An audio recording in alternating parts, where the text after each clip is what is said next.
Umuntu TV tubitayeho. Bibiliya yanditswe mu buryo politike, uburyo yanditse mu buryo politike. Sobanuye rino jambo nuko nguze yanditse muri politike, kuvuga mu rurimi rwumvikana umuntu atoshobora kubihariramwo, twovuga yanditswe mu buryo bw'impwemu. Yakobo rero uno munsi ugomba kumukorako ukazobona umuntu yitwa umuhutu mu Kirundi, ariwe yitwa umubantu mu zindi ndimi, uzomenye yuko ubonye Yakobo, kandi uzomenye yuko ubonye umucunguzi w'abayashirane Aymanuhaya, nkuko twabisomye mu byandiko byinshi. Ni mwene wabo, ni mwene se, azovuka mu bwoko bwabo, azovuka mu gihugu cyabo, azovukira muri bo, azobasa nawe, azobavuga nkabo, ururimi nkabo. Eka niko bimeze.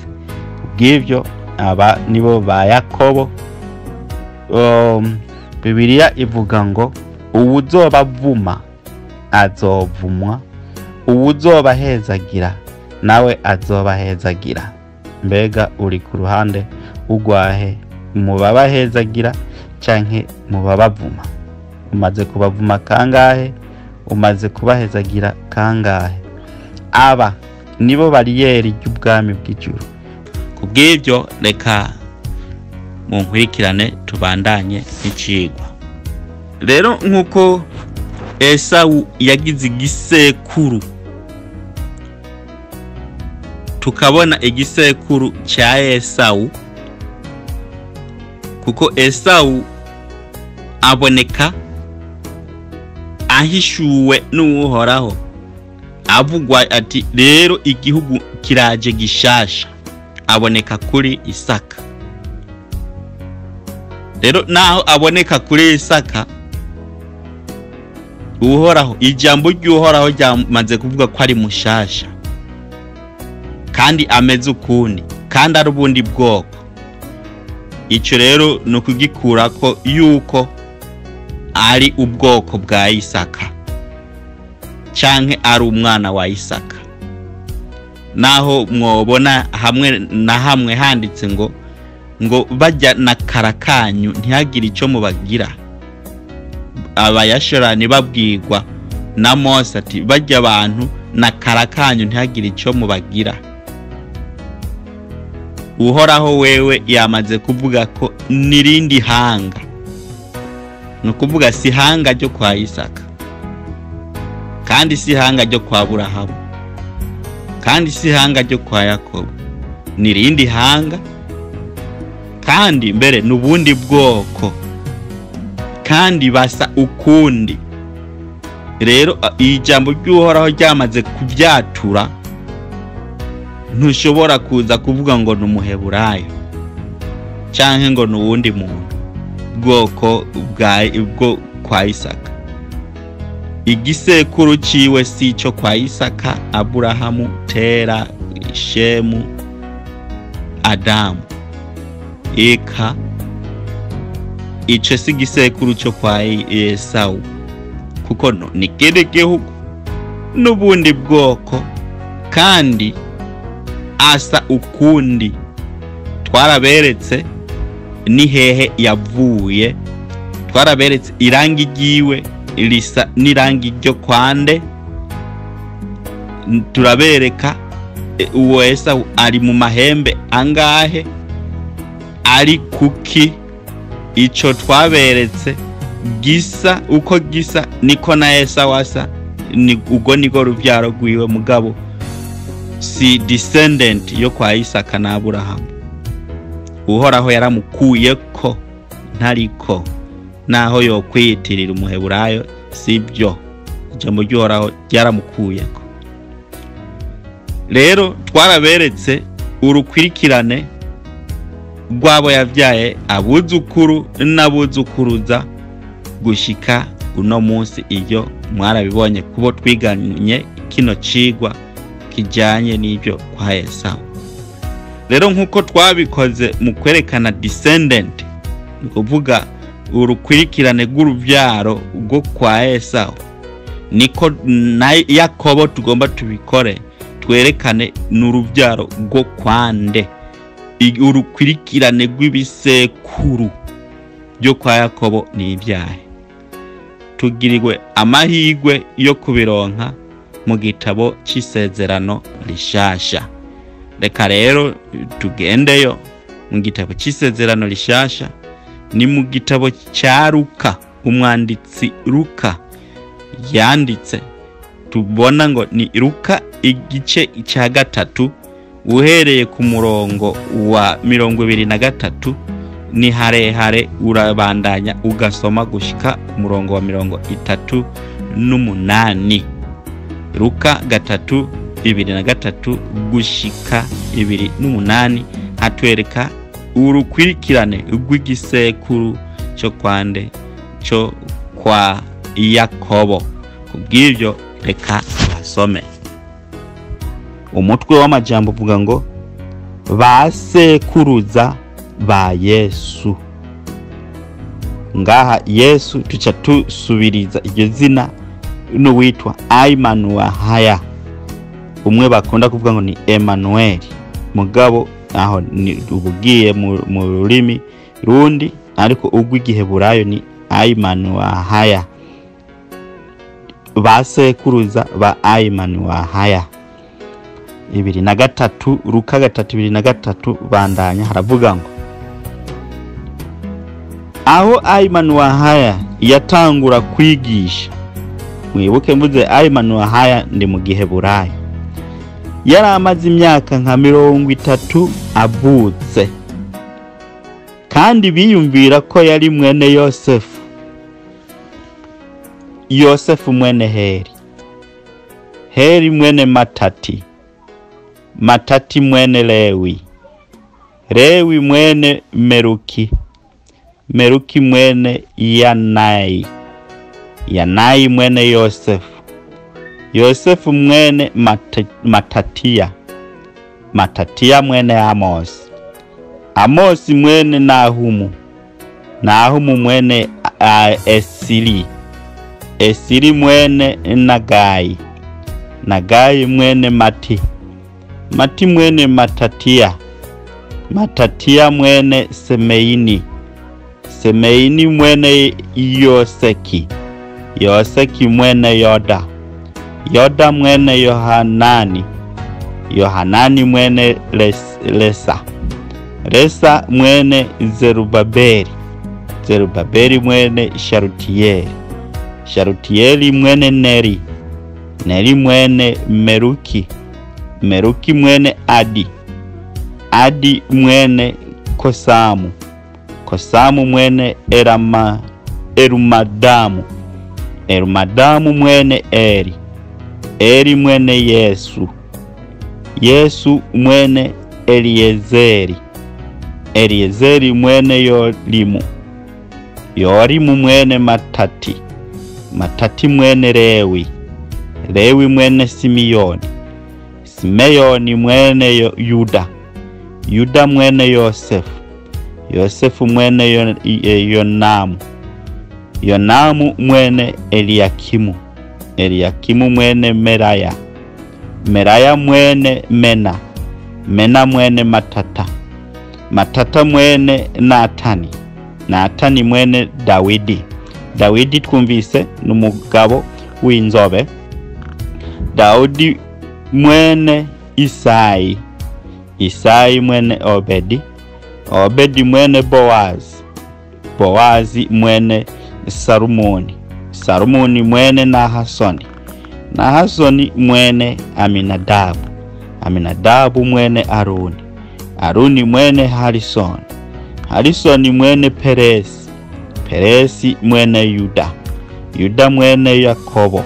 Ubu ni Yakobo uwo turiko, Yakobo mwene Isaka.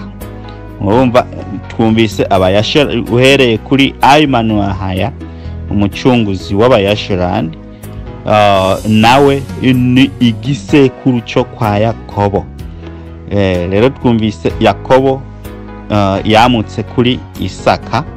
Reka tubandanye duhereye kandi kuri Isaka kumanuka, icyo ni igisekuru kimwe. Yakobo mwene Isaka. Aha tugeze muri Luka igice cya 3:34 avuga Peresi mwene Yuda, Yuda mwene Yakobo, Yakobo mwene Isaka, Isaka mwene Aburahamu, Aburahamu mwene Tera, Tera mwene Nahori, Nahori mwene Serugi, Serugi mwene Reyu, Reyu mwene Peregi, Peregi mwene Eberi, Eberi n'Abaheburayo ni Eberi mwene Shera, Shera mwene Kainani, Kainani mwene Arupakisadi, Arupakisadi mwene Shemu. Mwibuke hariho Hamu, Shemu na Yafeti, muga ico gisekuru gishimye guca ku mugabo yitwa Shemu. Shemu mwene Noa, Noa mwene Lameki, Lameki mwene Metusela, Metusela mwene Henoki, Henoki mwene Yaredi, Yaredi mwene Mahalaleli, Mahalaleli mwene Kainani, Kainani mwene Enoshi, Enoshi mwene Seti, Seti mwene Adamu, Adamu uhoraho, Adamu wa Ahaya. Mu gitabo cy'icyongereza havuga ngo son of God. Adam, son of God. Son, son, son, son, son, son, gushika son of God. Umwana wande uhoraho. Adamu umwana uhoraho. Isi impamvu y'igituma mvuga Adamu umwana uhoraho, Adamu uhoraho. Kubw'ivyo iki nico gisekuru cyo kwande cyo kwa Yakobo. Aba bantu bose tudondaguye bafise umutwe witwa Ayman Wahaya, uwo batazira ngo ni Yesu, kuko twumvise ngo igisekuru cya Yesu. Rero igisekuru cya Yesu nico twumvise uhereye kuri Ayman Wahaya, ariwe bavuga ngo ni Yesu ubwiwe. Nawe yari muri ubwo bwoko, yari afise ishusho nk'iyo, eka kandi yari muri ico gihugu. Nk'uko mubizi, umugore avyara umwana mu Byahishuriwe Yohana igice cya 12. Usomye uhereye kuri 3 kumanuka, ushobora kubona ukuntu uwo mugore yavyaye umwana. Uwo mwana nawe yari yaramaze kuvugwa hariya mu gitabo cyo gusubira mu byagezwe, gusubira mu byagezwe igice cyaho cya 18, igice cya 18 gusubira mu byagezwe uhereye ku murongo wa 15. Gusubira mu byagezwe igice cya 18 kuri 15, umutwe w'amajambo uvuga ngo Mose avugishwa ibya Mesiya. Mose avugishwa ibya Mesiya. Ku murongo wa 15 gusubira mu byagezwe 18:15 dushitse 18 havuga ngo Uhoraho Ahaya wanyu azobahagurukiriza uvugishwa nawe ameze nkanje, ava muri mwe, ava muri mwebwe, ava mubi wanyu, abariwe mwumvira. Kanje kuri 18 gusubira mu byagezwe 18 kuri 18 ati nzobahagurukiriza uvugishwa nanje ava mubi wabo ameze nkawe, ati nzoshira amajambo yanje mu kanwa kiwe, nawe azobabarira ibyo ndamugeze byose.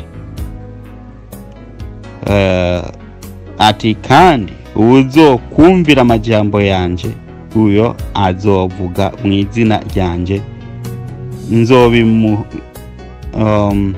murashobora kuhasoma neza. Intumbero, umuvugishwa ava muri bo, ameze nka Mose, ava mu biwabo, ni ukuvuga asa, afise ishusho y'iwabo. Rero uwo muvugishwa hejuru ku mutwe w'amajambo twumvise ngo Mose avugishwa ibya Mesiya.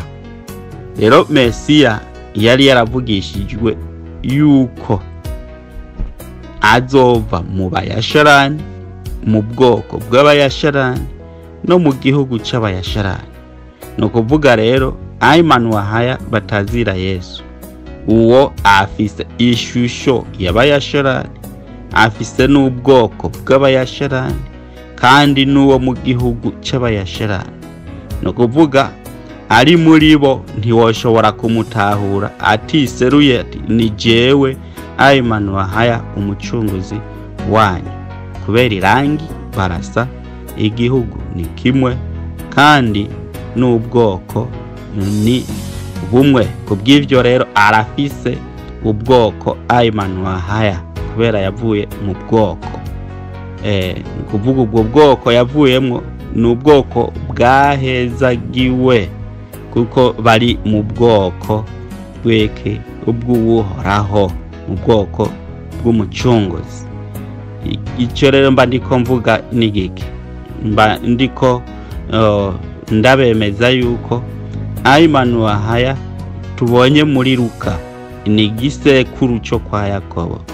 Aymanuwahaya yari umuntu yaba ngaha ku isi, ntashobora gusa n'uwari we wese, kuko ngaha hariho amoko menshi kandi hariho n'abasa kwinshi. Mugabo yaratoranije ubwoko, ubwo bwoko yakunze kuvuga ngo nibwo buzomuhesha ishimwe mu mahanga. No kuvuga nibwo barinze babona ati aba bantu n'abayasharani, bakababona ati basa gutya, bameze gutya, bazoca bamenya ko basa na Aymanuwahaya batazira Yesu. No kuvuga uko uhoraho asa, nkuko mubizi Aymanuwahaya yavuze ngo Aymanuwahaya n'umucunguzi, yavuze ngo uwumbonye abonye na data. No kuvuga uko data asa nanje niko nsa, bitaye ko ngo muzotoranirizwa umuvugishwa avuye muri mwebwe uw'iwanyu, no kuvuga awo basa. Rero abayasharani uko bameze, ubwoko bwabo ni ubwoko bw'uhoraho. Uhoraho arafise ubwoko. Hari benshi bavuga ko uhoraho atagitsina afise, ngo si umugore si umugabo. Ico kintu barakwiye kuciga, kuko uhoraho yaremye umuntu mw'ishusho yiwe. Ni ukuvuga ibyo yirabako, ibyo yibonako, ibyo afise nibyo yaremye mu muntu yitwa umugabo. Kubw'ivyo rero uhoraho ni umugabo, arafise igitsina rero kandi arafise n'ubwoko, n'umuheburayo. Nico gituma yatoranije nabo baheburayo, kuko avuga ngo ubwoko bwanje, abana banje. Rero abo bana bategezwa kugira ubwoko buvuye kuri se. Niko bimeze. Ibyo naho mwoza tukabihariramwo nta kibazo, ndabifitiye ivyemezo bitari bike. Kubw'ivyo uhoraho n'umwami w'ingabo, n'umugabo ahambaye. Rero abayasharani ari bo kwa Yakobo. Yakobo ni umwirabure, asa afise ishusho cyo kimwe n'abanyayegiputa. Abanyayegiputa barirabura, nta muzungu abamwe mu banyayegiputa atari bajya feki buno munsi. Bajya buno munsi kiya gihugu si kiwabo, bacirukanyemwo abahima bashwiragiriye hirya no hino, bakuweyo na bajya bitwa abarabu. Bajya barabu kiya gihugu si kiwabo, nico kwa Hamu. Rero nuno munsi baraharabo kwa Hamu, barirabura. Yakobo nawe asa nabo kwa Hamu, nahatari ubwoko bwo kwa Hamu, kuko Yakobo nkuko twumvise igisekuru, Yakobo igisekuru ciwe ni Shemu kugenda gushika kuri Adamu umwana wo kwa Ahaya. N'ikindi cemezo, abo kwa Yakobo basa neza na Ayman wa Ahaya, bafise ishusho cyo kimwe. Iyo shusho nayo ubonye ishusho umuhima asa niyo ni ishusho y'abayasharani canke Yakobo afise. Aburahamu afise ishusho y'abayasharani y'abahima, no kuvuga si ubwoko bumwe n'abahima, mugabo ugusa barasa, no kuvuga irangi nico kimwe. Rero uwo murongo w'Abaroma 8:28 gushika 30 havuga ngo, kandi turazi yuko bakunda Ahaya, kubakunda Ahaya byose bifataniriza hamwe kubazanira ibyiza abahamagawe nk'uko yabigabiye. 2:9 kuko abo yamenye kera yabatoranije kera gushushanywa n'ishusho y'umwana wiwe, kugira ngo abe imfura muri bene se benshi. Abo n'Abaheburayo, abo yatoranije kera yarabahamagaye, abo yahamagaye yarabatsindanishirije, no kuvuga yarabapfiriye. Nta bandi yaje gupfira kiretse umuryango wa Yashuruni wazimiye. Abo yatsindanishirije yabahaye ubwiza. Ijambo ubwiza ni position. Yabahaye ibikorwa, abami n'abaherezi. Nta bandi yatoranije, ni imiryango yo kwa Yashuruni gusa. Kubatoranya, kubaha ubwiza no kubaha ibikorwa bazokora, nkuko yama bivuga ngo Yakobo n'umukozi wanje, is my servant, niwo ntuma. Yakobo niwe azombera ishimwe mu mahanga. Uzobona Yakobo amenye ko abonye na Ahaya. Ahaya arafise ishusho, Uhoraho arafise ishusho, Uhoraho arafise ishusho rero yiwe. Uko Ayman wa asa niko n'Abaheburayo biwe basa, nibwo n'ubwoko bwiwe busa, kuko yavuga n'Igiheburayo igihe yahwikira Sawuli, n'Umuheburayo nawe. Kugira bitahure kwambura ikoti kanaka birakenegwa. Hanyuma rero turumvise yuko Paulo yandikiye Abayuda b'Abayasharani bari i Roma, akabandikira icete, acandikiye izo mpunzi z'Abayasharani zahungiye i Roma. Arababwira yuko Ayman wa asa nabo. Abaroma 8:28 gushika 30 ngo yabahaye ishusho isa cyo kimwe nawe, kugira ngo abe mwene mwene se, kandi abe imfura muri bene se. Ni bene se bafise ubwoko bumwe yarabatoranije, nico cyatumye baha ubwiza kandi barasa. Rero ishusho sukuyirondera ahandi, ni abirabure. Salomo ndirabura ndi mwiza.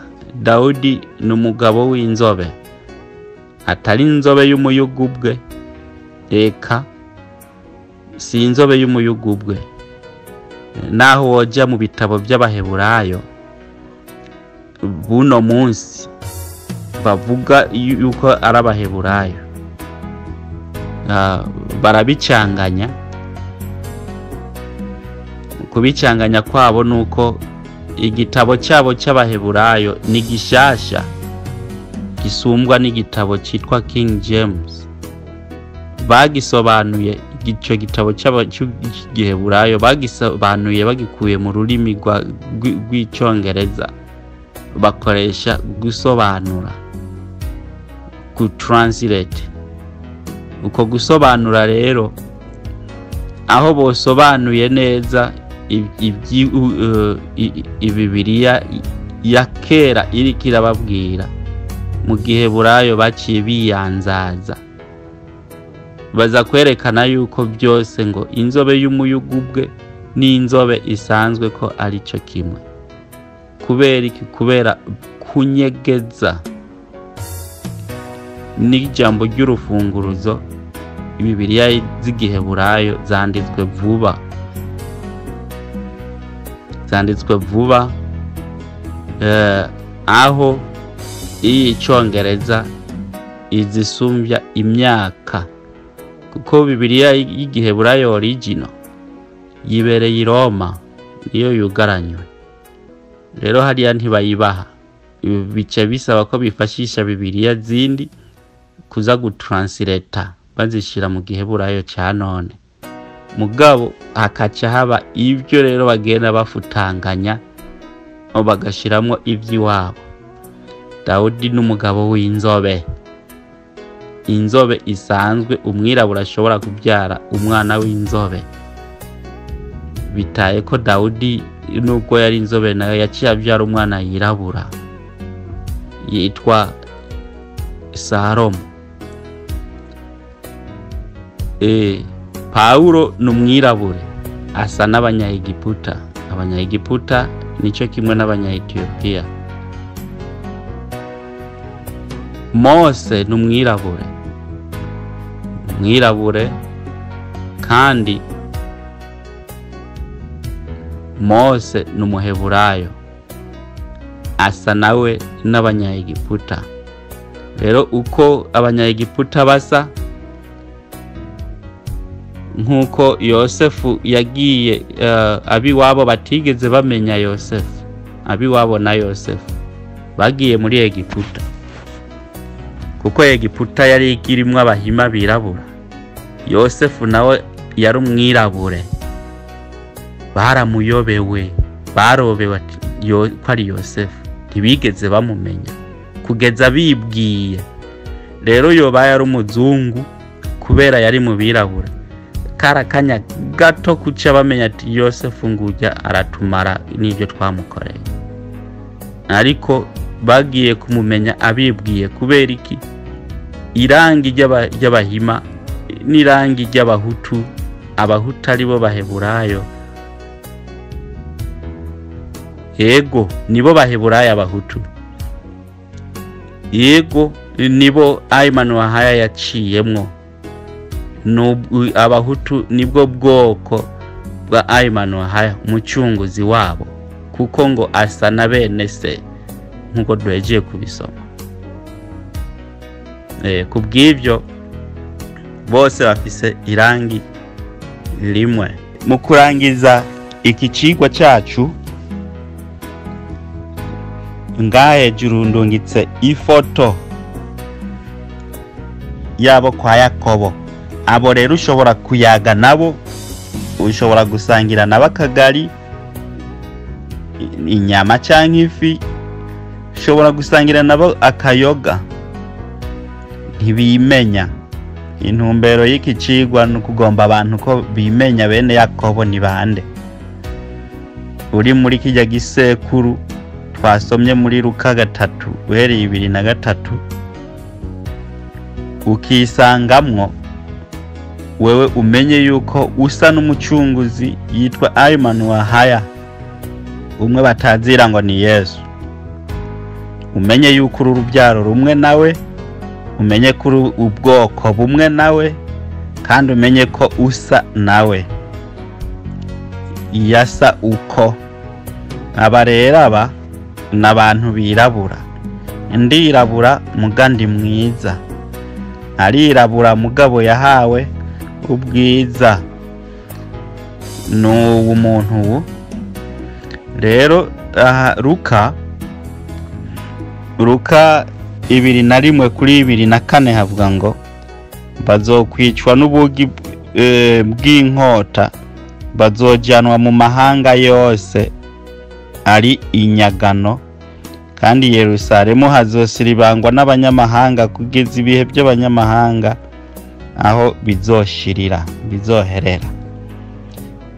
Kuja mu mahanga, gushwiragirizwa mu mahanga, nibindi biboneka mu gitabo cyo gusubira mu byagezwe, gusubira mu byagezwe 2:8-6. Bazoshwiragirizwa mu mahanga yose, hirya no hino mu mahanga yose. Aba bantu birabura aba nta hanga na rimwe batarimwo. Aba bantu bitwa abahutu, aba birabura bitwa ababantu, nta hanga na rimwe batarimwo. Muri Ethiopia bariyo, barashwiragirijweyo. Mu Burundi bariyo, muri Tanzania barahari, mu Rwanda barahari, Congo, Botswana, Nigeria, Mali, ibihugu byose bya Afrika bariyo, ibihugu byose bya Aziya bariyo, ibihugu byose bya Amerika bariyo, ibihugu byose bya hariya za Australia bariyo. Nta hanga na rimwe muri Europe hose, nta hanga na rimwe batarimwo. Nkuko ibyanditswe bivuga bazoshwiragirizwa mu mahanga yose yose. Ngahaye Luka 2:1-4 hatubwiye ngo bazotwagwa nk'inyagano mu mahanga yose, nk'inyagano. Rero nta bandi bantu batwawe ari nyagano, ntabo. Bagiye bambitswe intuze ivyuma, ingogo z'ivyuma, bagashwiragirizwa mu mahanga. Ntabo, nta bandi kiretse abitwa abahutu. Abahutu nibo bahawe ubwiza, banezerwe bahimbagwe, kuko bafise uwera wabo yaremye ijuru n'isi, kuko uwo wera ari we ari ku ruhande rwabo. We asa nabo, we bwoko bwabo, bo bwoko bw'uhoraho. Yarabashwiragirije mu mahanga, kandi avuga yuko azokongera kubagarukana mu gihugu cyabo. Bonezerwa, bagahimbagwa, bakagendera mu byagezwe byiwe, kuko icyatumye abashwiragiriza mu mahanga nuko batagendeye mu byagezwe. Kandi ntiyigeze abaheba, bitaye ko ntiyigeze abasubiriza abakirisu. Eka bo barihariye, bafise abatware babo 144. Nta bundi bwoko bwicanzemwo, ntabwo. Nibo bonyene gusa, kandi nibo bazotwara ubwami bw'ibikoko. Daniyeli 7:17 kubandanya. Ubwami bw'ibikoko buzokwakwa ibikoko bibutwaye no munsi, hama buherezwe aba bagayitse nyene aba muri ko mubona bamba izi sheni babambitse ngaha.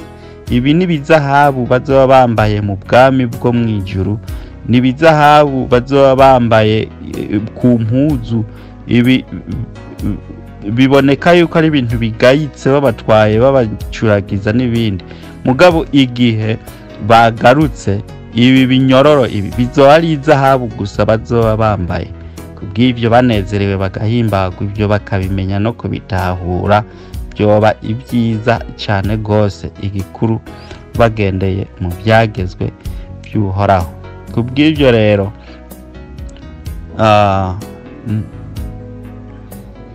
Yakobo icyatumye atavugwa irangi ryiwe, icyatumye adashobora gusigurwa nk'uko Esawu yasiguwe, nuko Luka yaza yamaze kubibona ati rero reka tuzobihere kuri Ayimani tuce tumanuka duhitanishe na Yakobo, duhitanishe n'abandi, duce kuri Shemu, dushike kuri Adamu, kubera icyo ni igihugu kimwe, n'umuntu umwe, n'ubwoko bumwe, kandi abo bantu bose barasa.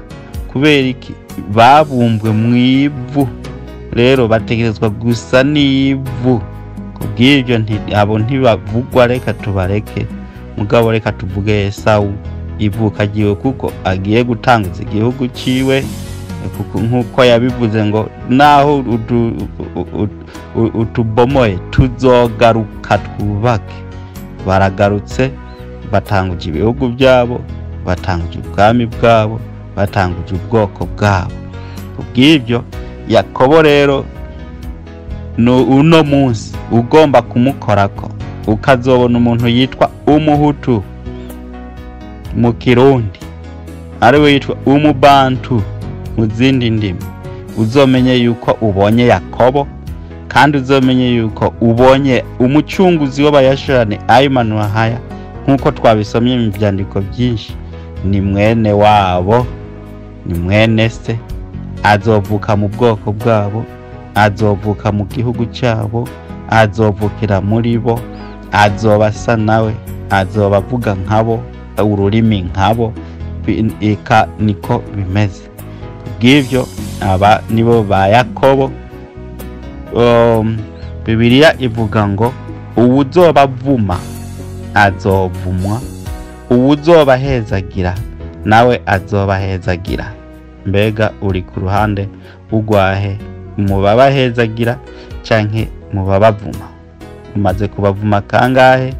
Umaze kubahezagira kangahe? Aba nibo bariyeri y'ubwami bw'ijuru, nibo bagize amarembo 12 y'abayasharani.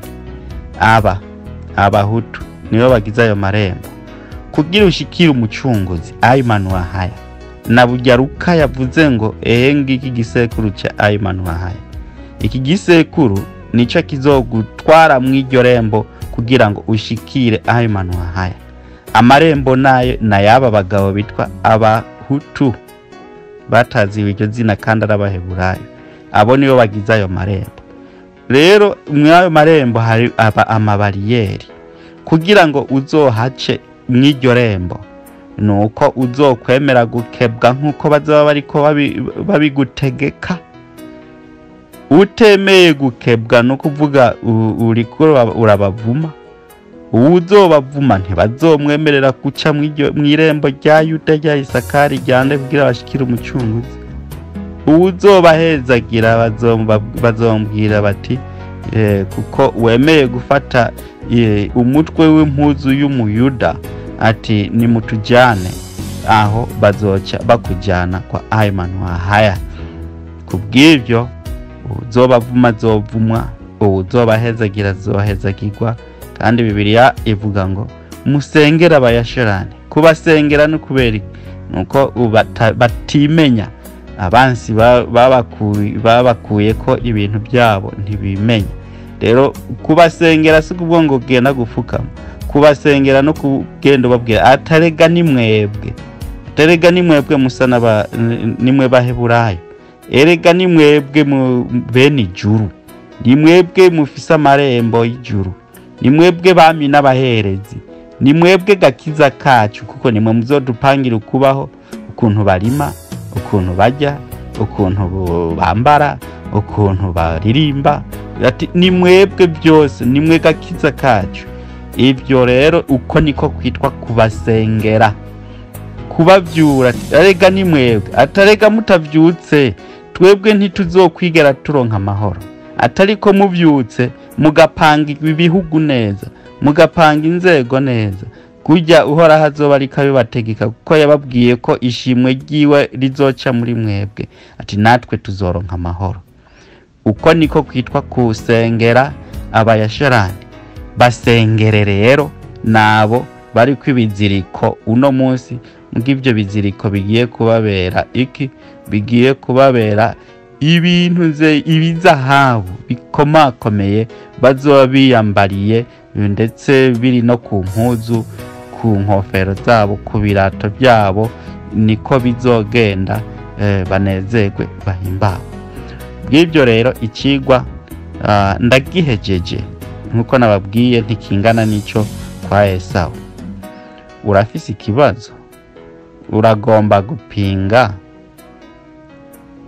Uragomba kunganira? Kaze. Yari mwene so Bucumi Isaka. Mugire igihe ciza. Shalom shalom. Umuntu TV, urubuga rwawe. Kora subscribe ntucikwe, ibyiza biri imbere.